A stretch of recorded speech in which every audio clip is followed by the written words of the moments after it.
Hi, everyone.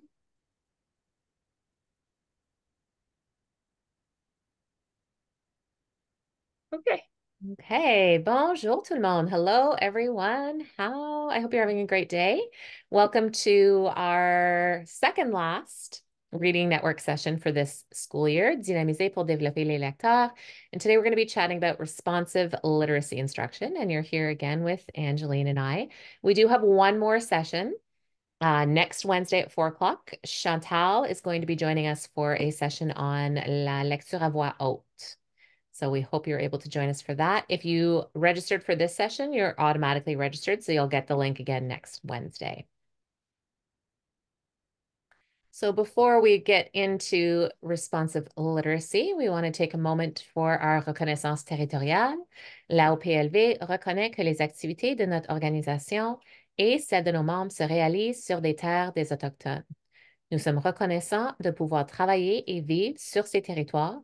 Nous remercions les peuples métis, inuits et des Premières Nations qui prennent soin de ces territoires depuis des temps immémoriaux et qui continuent de contribuer à la force de l'Ontario et des collectivités de la province. Nous voulons également reconnaître et faire l'honneur à la pérennité de la présence des Premières Nations, des Métis et des Inuits qui vivent sur ce territoire depuis des temps immémoriaux. We also want to recognize our partnership that we have with Inspire, and we are taking action towards reconciliation in our work with them. And we worked with them with the OMLTA Spring Conference and are continuing our work with Inspire. So keep an eye on things that are coming soon. And we're very happy to be partnering with them. And again, tonight, this is the second last chance to enter to win a set of white books. So that link is right there on the screen. Maybe Amy can or Angeline can post it in the chat so that you can go ahead and link to it. You put in your email address. And once we finish our final session next week, White Book will do the draw and somebody will get a set of 10 white books delivered to their house. Angeline, I'll let you take it from here. Thank you very much, Jordan. So as we've been on this brief, albeit meaningful journey together, we've talked a lot about those components of structured literacy in looking at looking at Scarborough's ropes. So talking about, the language comprehension strands and the word identification, and noting that early on they are separated, but really, really and truly the end goal is to get to a strong foundation within and having fluent readers. And we always want to begin with, and I know we're just kind of doing a quick review of things that we've already talked about just to kind of focus our discussions around those things. But we always want to start with knowing our learners. So what is it we know about our learners and what implications does this have for teaching and learning? And I know we talked a little bit about what could this look like, and within different contexts, some people don't have 100 minutes or 90, sorry, we have 100 minutes, but we know getting into classrooms and announcements and those things really does take up time. So not everyone has 90 minutes, but if we do, we're really looking at that explicit instruction, small group instruction, and a really focused and rich language comprehension block. So how can we fit that into our schedules within our own context? And if you do want to listen to a little bit more about that, you can check out the recording on the OMLTA YouTube channel because we do have our whole webinar from last week. If you missed it, that'll be posted on there. Thanks, Jordan. So we're going to start with I'm wondering, given our size of group today, and I do know there's a ministry presentation happening at the same time, but our apologies as our date was already set. So just kind of having a conversation about what does responsive instruction mean to you and why do you think it is important? So are we doing this here or do we want to head out to breakout room? I'm wondering if we do it here, Jordan, or I'm just wondering for the purpose of recording, if we want to stop the recording and just do it here. And I know that you may need to run out for a moment. That's okay. On?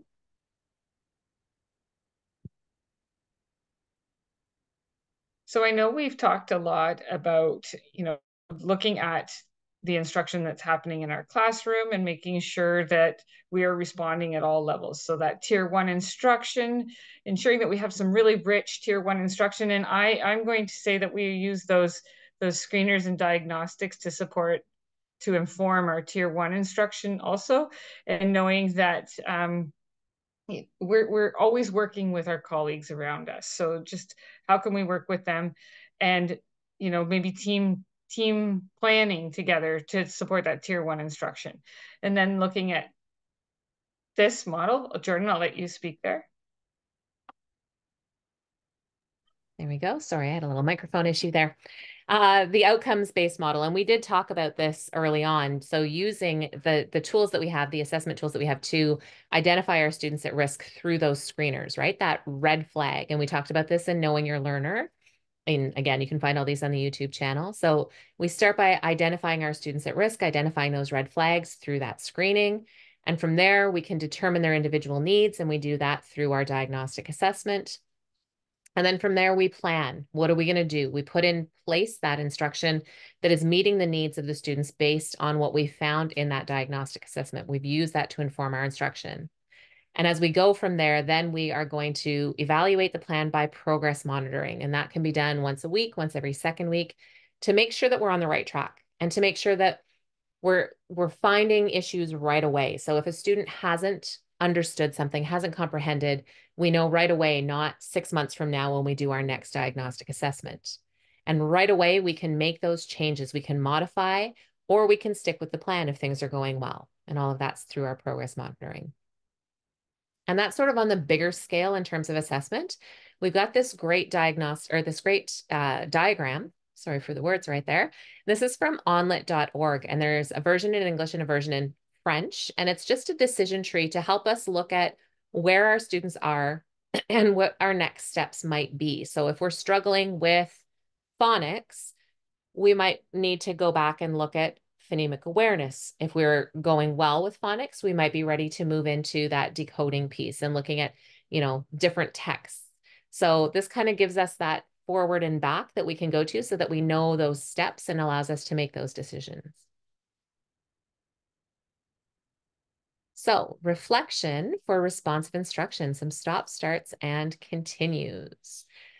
Where do we want to start tonight? We always start with the stop. Do you want to start with the stop again tonight? Well, and I wonder too, because this is sort of the culminating one of our series, Jordan, if it's just based on our short, again, but meaningful time together, if there's something that someone in the group wants to share about their stop, start, continue.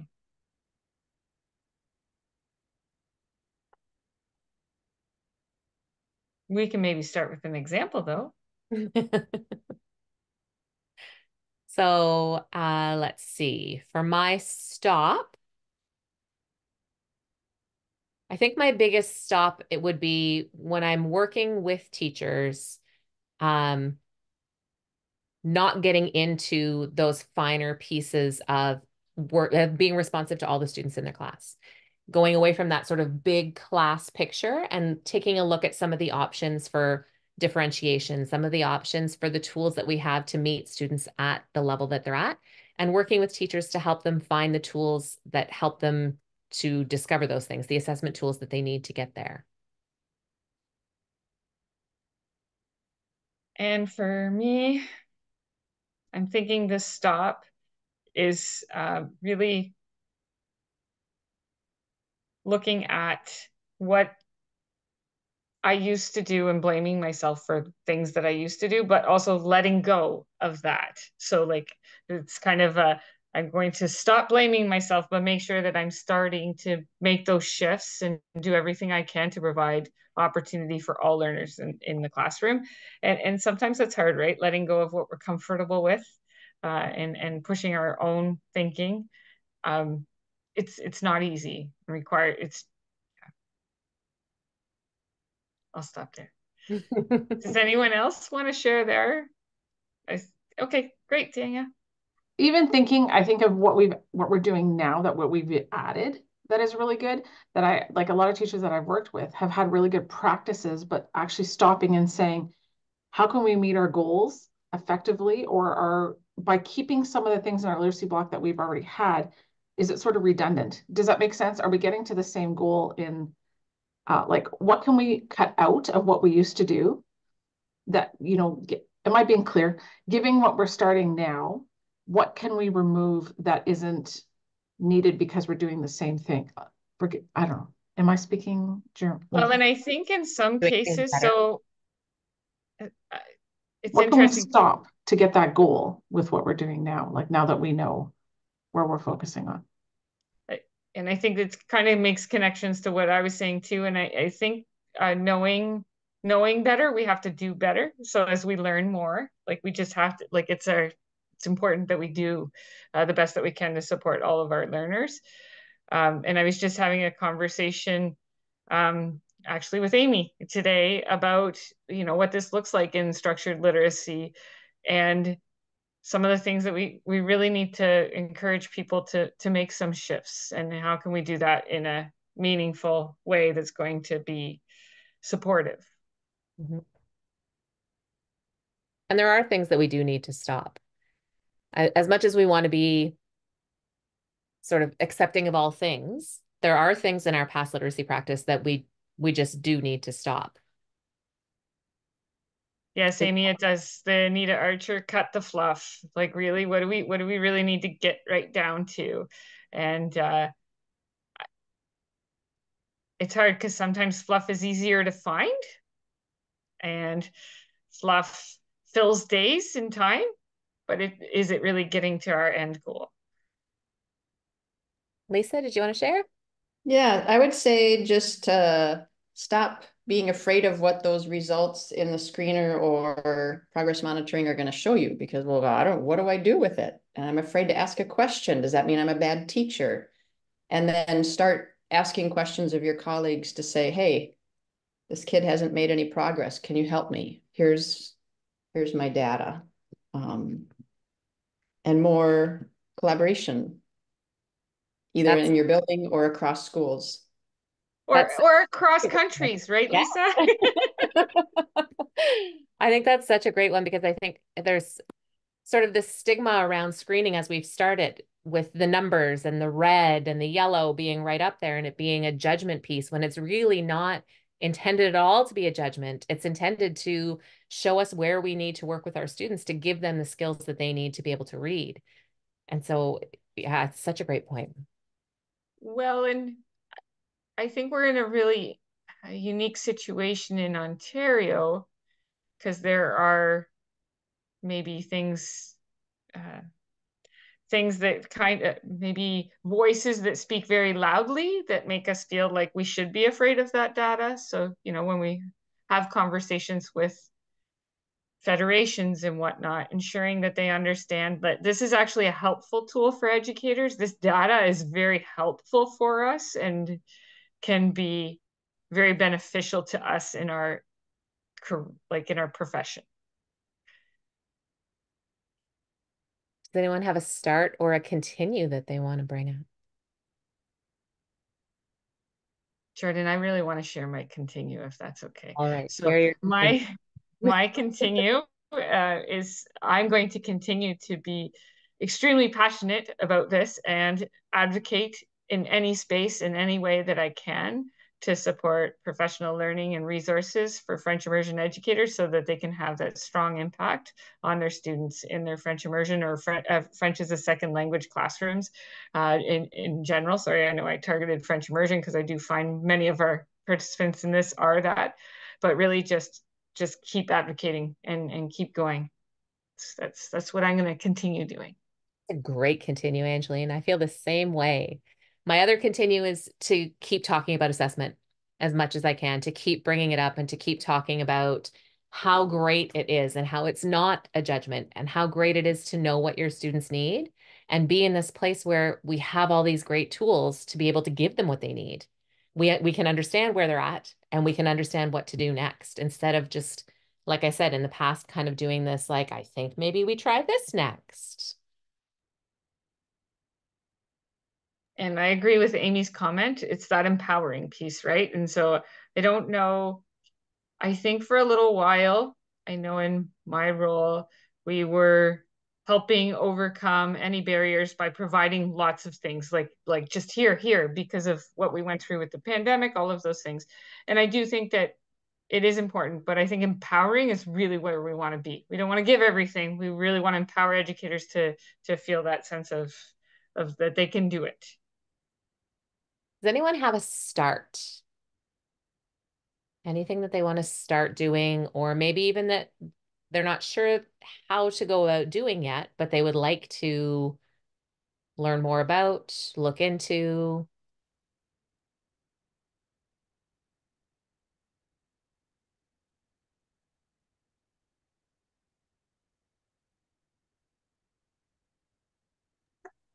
I would say to just start the conversation. If you feel like your colleague or someone that you're hearing is just pushing back or afraid or for whatever reason, or maybe they're very knowledgeable, start the conversation. And that's a very vulnerable place to be in case I'm the person that doesn't know. But we need to keep talking about this regardless of where our knowledge levels are at. And it can be as simple as a conversation, yet that's a very scary thing to start sometimes when you feel like your knowledge is low. Yep, So absolutely. thank you for these webinar moments, because then we can start conversations amongst ourselves.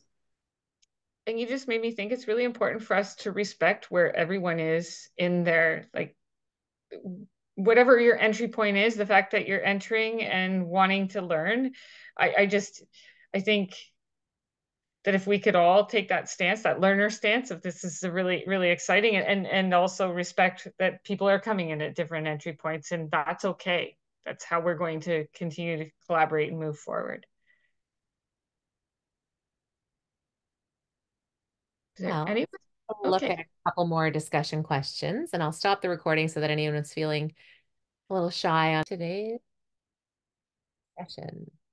So I do want to let you know that if you are teaching a first year French immersion program, whether that's grade 1, grade 2, or grade 4, we've got a great module project that was done this year by a group of writers from across the province, and it is linked back. And when we look at that 30-30-30 model, that 90-minute literacy block, this is going to be that 30 minutes with that action-oriented task.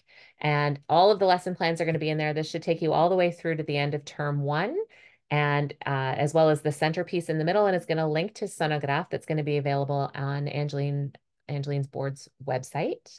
So look for that. We'll be doing a bigger release sort of mid to end August when all of that's ready to go. And again, we strongly encourage you and really hope that you will fill out and give us a little bit of feedback.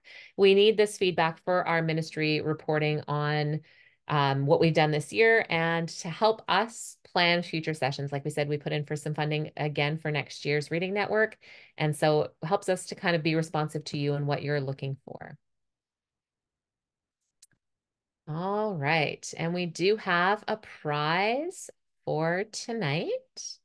So I'm going to stop sharing and see if Amy can share. 2 this week, remember? Because we had a person that last week that said, I want to share it with someone else. Yeah, So I'll stop the recording and hey,